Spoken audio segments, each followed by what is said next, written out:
Әкім болғалы бір жыл көлемінде қазығұртты қолға алған Төлеген Тұртайұлы ауданның дамуына бар күшін салыпты.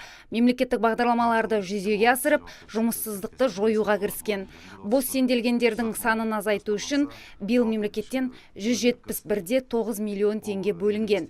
Қазір ауданда жұмыссыздар саны 5,1%-ды құрайды. Ол үшін қосымша жұмыс көздері ашылуда. Осы кәсіпорындардың өндірілген өнім көлемі үстіміздегі жылдың 6 айында 2,964,2 миллион теңгені құрап отыр. Нақты көлем индексі 105% құрады. Немесе өткен жылдың осы тиесілі кезеңімен салыстыратын болсақ, 441 миллион теңге артық өнім өндіріліп отыр.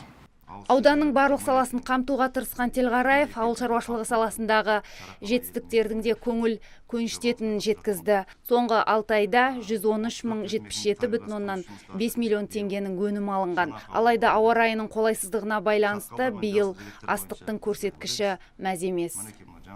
Биыл жылы біз күтіп отқанымыз, болжамымыз 24 центнер, 25-ке жетпер, 24 центнер болады деп отырмыз. Орта көрсеткіш.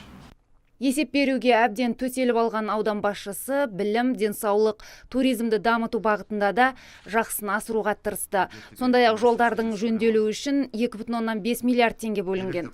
Жыл соңына дейін аудандық маңызы бар жолдар жөндеуден өтеді. Есебінің соңын қорытындылаған бұрынғы қаржыгер өнеркәсіп өнімінің көлемін жыл соңына дейін 60,083 миллион теңгеге жеткізетінін айтты.